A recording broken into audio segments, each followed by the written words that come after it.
माझा वाघ बघा मला काय घेऊन आलाय खायला. बाई आली होय. काय आणलं बाय मला खायला? ती माझा वडापाव. बाया एकटं गेलो होतं. पैसे दिले का? घेऊन आली होय मला खायला. तुला होय? मला एक देशील ना? हा बर. तर आज म्हणजे महिना 2 महिन्यापासून वडापाव भिडापाव सगळं बंद होतं. तर आज शेवटचं एक दिवस खाऊन गेले वडापाव. कारण उद्यापासून काहीतरी नवीन होतंय माझ्या आयुष्यामध्ये, जे की मी खूप दिवसापासून, खूप महिन्यापासून, खूप वर्ष म्हटलं तरी चालेल, ज्या गोष्टीची वाट बघत होते ती गोष्ट होणार आहे आता उद्यापासून. तर ती काय असेल तर ती म्हणजे खूपच इम्पॉसिबल गोष्ट होती, पण ती पॉसिबल झाली आहे माझ्या नवऱ्यामुळं.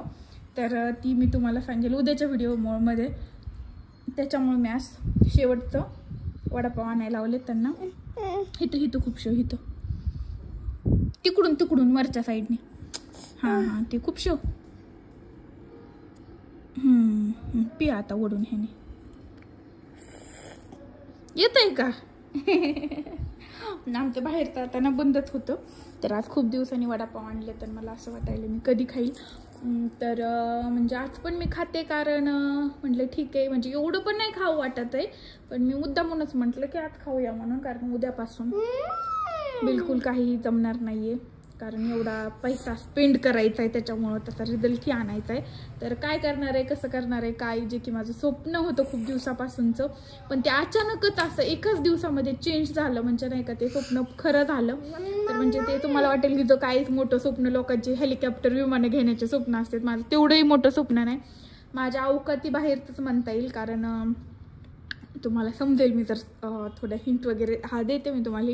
कारण एका खेडेगावामध्ये राहून आपलं माइंडसेट कसंही असलं तरीही त्या गोष्टी काय म्हणतात ते करणं खूप पॉसिबल नसतं. ह्या खेडेगावामध्ये खूप जास्त गोष्टींना काय असतं ते जमत नाहीत लोकांना. ते गोष्ट तुम्ही करणार आहे.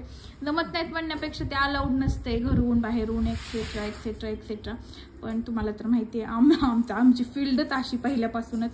जेव्हापासून आम्ही व्हिडिओ काढायचो तेव्हापासूनच सगळ्याच गोष्टी वेगवेगळ्याच आहेत. आम्ही तुम्हाला आता उद्या डायरेक्ट सगळ्या गोष्टी सांगते क्लिअर. सो उद्याचा व्हिडिओ नक्की 100% बघाच तुम्ही.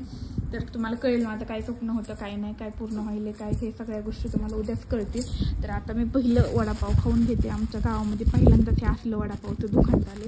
नाही तर आपले साधे वडापाव भेटायचे, ते पण एवढे म्हणजे साधे टेस्टी असतात, पण इथले एवढे टेस्टी नव्हते. नुसते एवढाले बटाटे असायचे आणि एवढा वडा असायचा आणि एवढा पाव असायचा.